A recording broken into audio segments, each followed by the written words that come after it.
तो नेता प्रतिपक्ष के तौर पर जिस तरीके से वह सामने आए हैं और सरकार को बचाव करना पड़ रहा है, यह दिखाता है कि अगले 5 साल में भाजपा को चैन से रहने नहीं दिया जाएगा। गेंद राहुल गांधी के पाले में है और वह बार बार एक के बाद एक प्रश्न उठाते जा रहे हैं और भाजपा उस बात का जवाब देने में असक्षम नजर आ रही है। पप्पू यादव को अगला प्रदेश अध्यक्ष बना देना चाहिए। पप्पू यादव से बेहतर कोई भी अध्यक्ष नहीं हो सकता है। उनमें पार्टी को खड़ा करने की क्षमता है। 2004 के पहले के शासन को जंगल राज करार देती है। एक पूर्व मंत्री के पिता की निर्मम हत्या कर दी जाती है और सरकार की तरफ से शांत बैठा जाता है। कई बार प्रशांत किशोर को नजदीक से देखा है। वह कभी भाजपा के लिए प्रचार करते देखे गए हैं, कभी वह बंगाल में ममता बनर्जी के लिए प्रचार करते हैं, वह कभी कांग्रेस का प्रचार करते हैं। तो मुझे नहीं लगता कि वह खुद भविष्य को लेकर आश्वस्त है कि उन्हें करना क्या है। उपेंद्र कुशवाहा जी हो या जीतन राम मांझी, तो वो कहीं ना कहीं गठबंधन के सहारे अपनी चुनावी रोटियां सेक रहे हैं। आपने देखा होगा कि उपेंद्र कुशवाहा खुद चुनाव हार गए और मांझी जहाँ तक एक सीट पे लोकसभा चुनाव लड़े, वो भी एक दल से गठबंधन करने के बाद। तो मुझे नहीं लगता कि यह पार्टी अपने दम पर कभी अस्तित्व में आ पाएगी। अगर जनस्वराज को भी आगे चुनावी समर में उतरना है तो मुझे लगता है कि भविष्य में किसी न किसी दल से तो इन्हें गठबंधन करना ही पड़ेगा।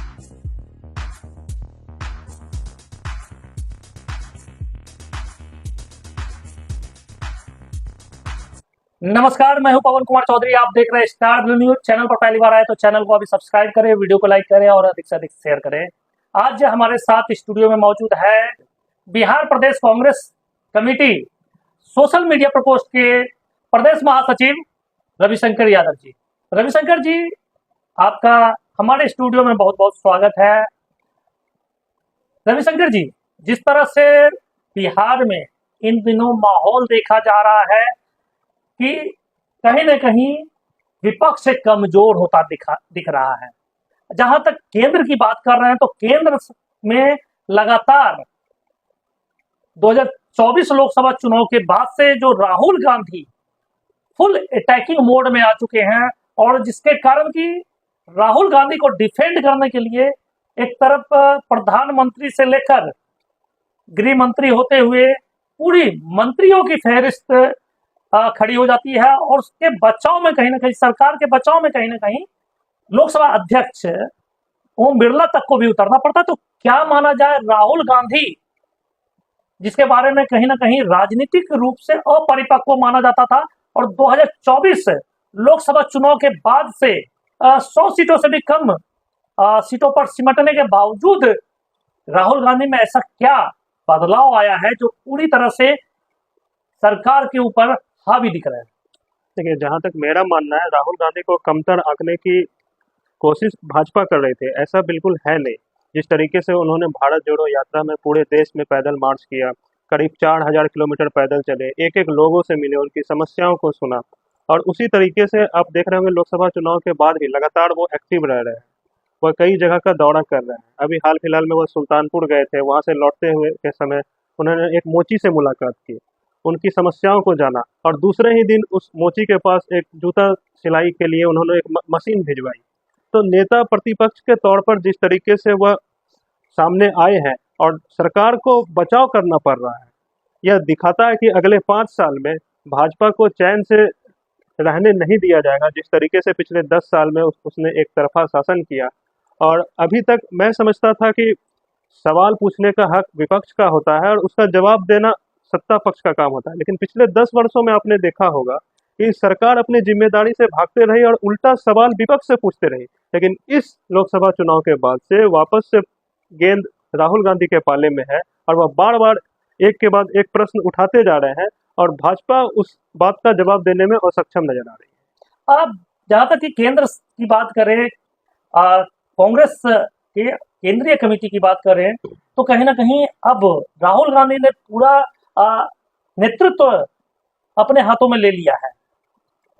जो उनकी केंद्रीय कमेटी की टीम है, खड़गे साहब जिस तरह से फ्रंट फुट पे नजर आते हैं, राहुल गांधी एक मतलब कहा जाए कि एक सीनियर लीडर के साथ एक यूथ का जो समन्वय है और जिस तरह से वो कारगर सिद्ध हो रहा है, बिहार में कांग्रेस की दिशा दशा कैसे बदली जा सकती है? क्या बिहार में अखिलेश प्रसाद सिंह कांग्रेस को उस लेवल तक पहुंचाने में असफल रह रहे हैं या उससे पहले भी जो भी कांग्रेस के आला कमान बिहार प्रदेश के थे उनमें वो क्षमता नहीं थी? तो क्या ऐसे में पप्पू यादव को आगे आने की आवश्यकता है कांग्रेस में बिहार के उत्थान के लिए?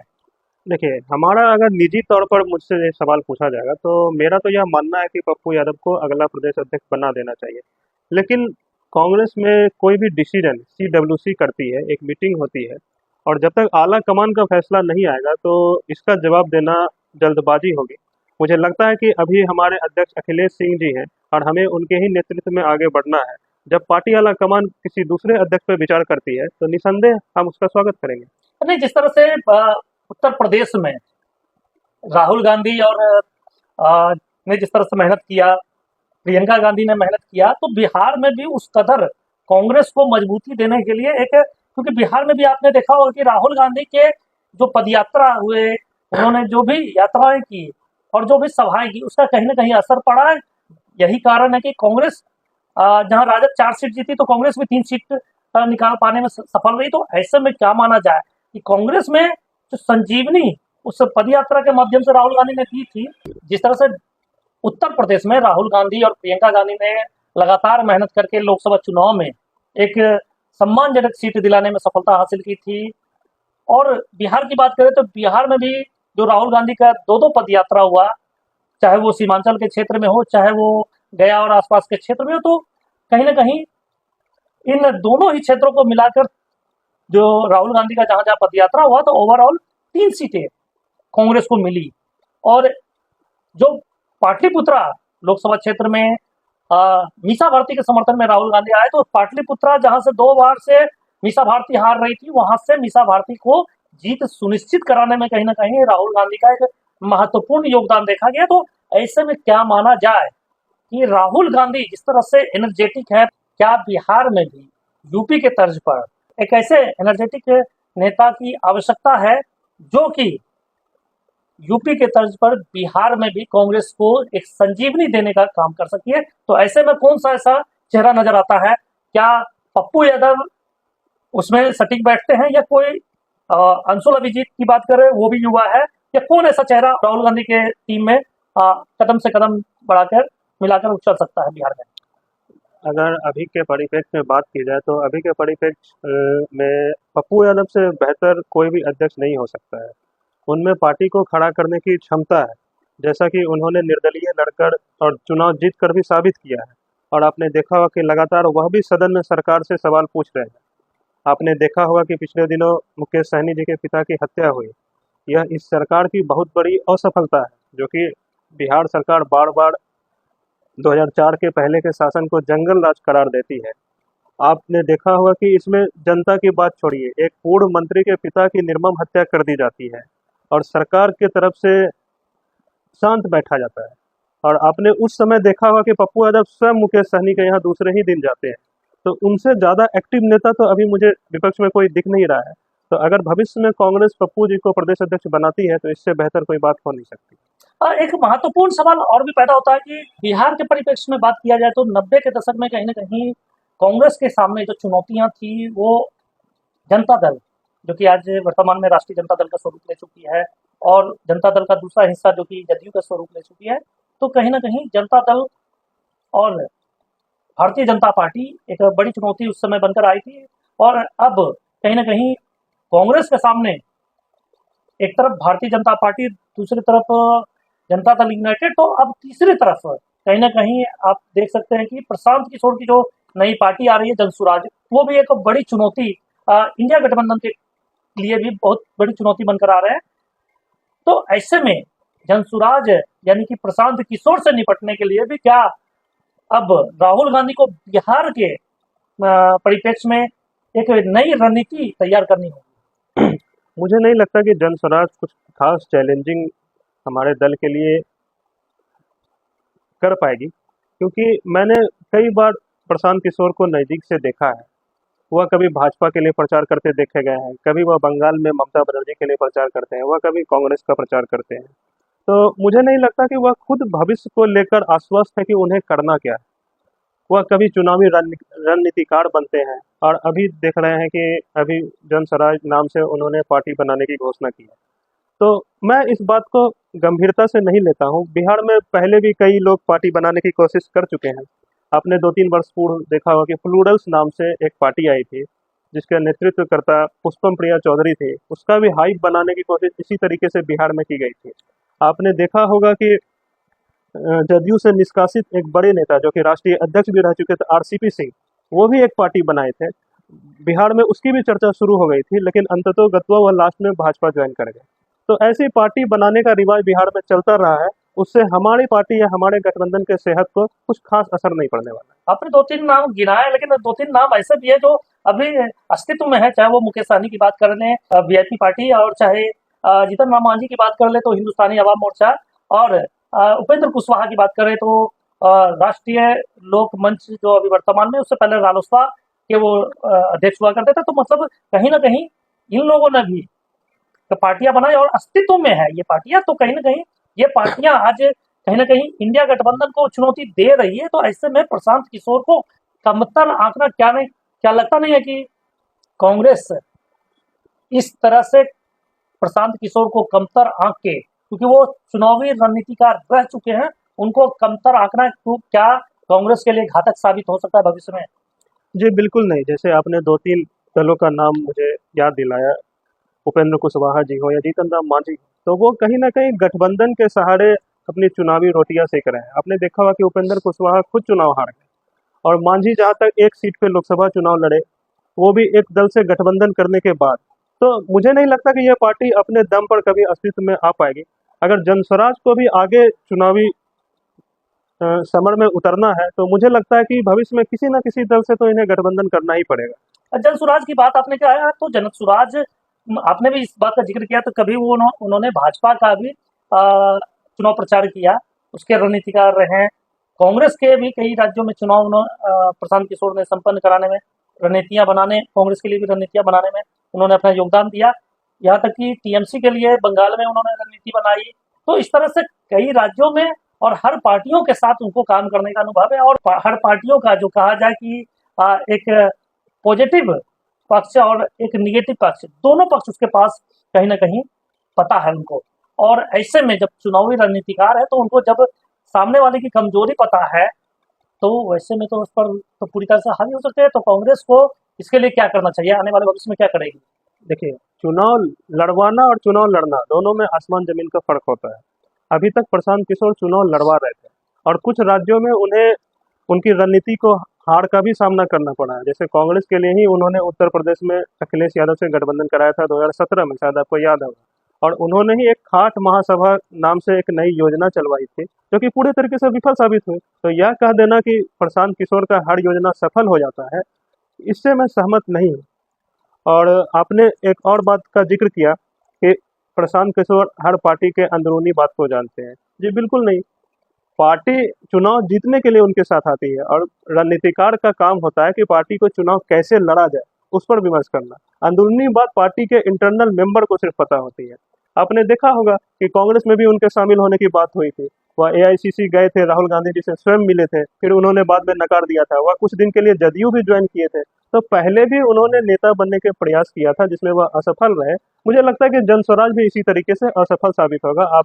आप देखिएगा कि 2025 विधानसभा चुनाव के बाद जनस्वराज का नामो निशान मिट जाएगा। एक महत्वपूर्ण सवाल पूर्णिया लोकसभा सीट से निकल कर आती है, क्योंकि वहां कहीं ना कहीं पप्पू यादव जो है कांग्रेस का नाम लेकर, यानी राहुल गांधी के और प्रियंका गांधी का नाम लेकर, लालू यादव का नाम लेकर वहां चुनाव जीतते हैं, निर्दलीय चुनाव जीतते हैं। तो कहीं ना कहीं पूर्णिया से अगर पप्पू यादव को कांग्रेस से अलग कर दिया जाए, तो ये कहीं ना कहीं दिखता है कि पूर्णिया की जनता ने एक निर्दलीय प्रत्याशी को वहां से जीत का सेहरा बंधाया।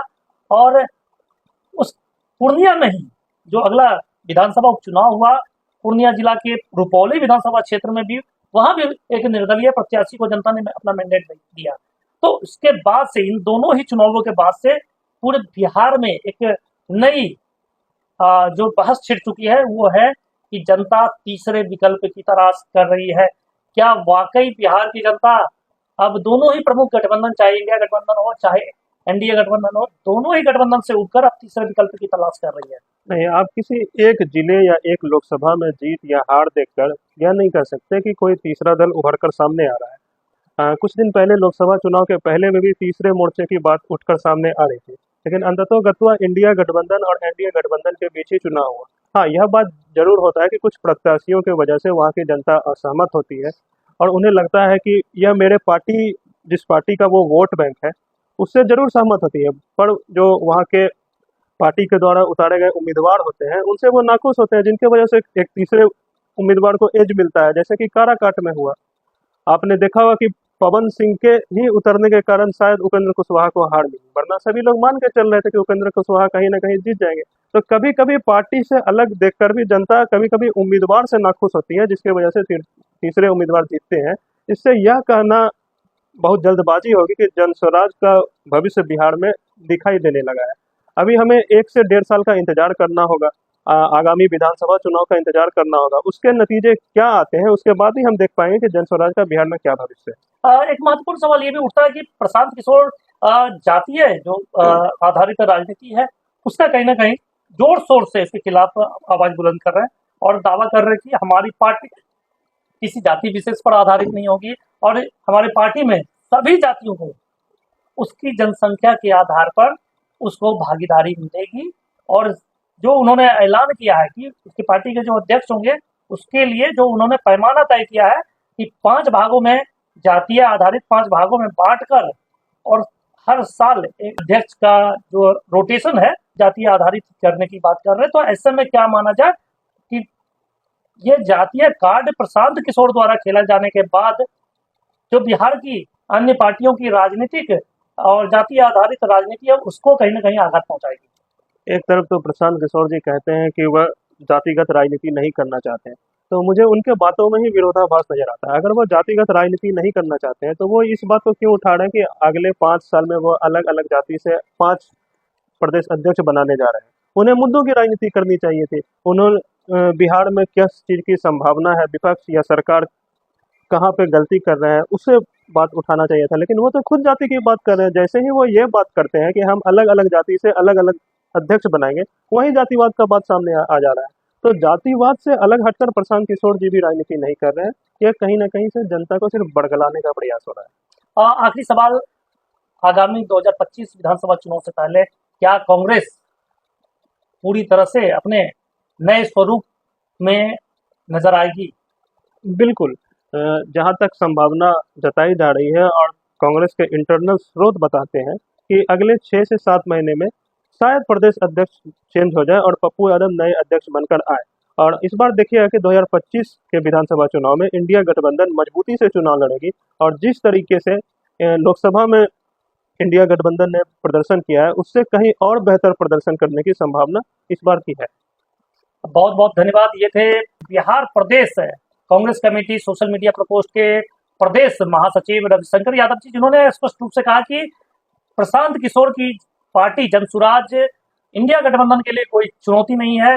कांग्रेस की अगर बात की जाए तो कांग्रेस 2025 विधानसभा चुनाव से पहले पूरी तरह से एक नई जोश और ऊर्जा के साथ पूरे बिहार में इंडिया गठबंधन के एक मजबूत घटक दल के रूप में उभरेगी और 2025 विधानसभा चुनाव इंडिया गठबंधन पूरी मुस्तैदी के साथ लड़कर उसमें विजय हासिल करेगी और बिहार में इंडिया गठबंधन की सरकार 2025 में बनाने में सफल रहेगी। हम लगातार इन खबरों पर अपनी नजर बनाए रखेंगे।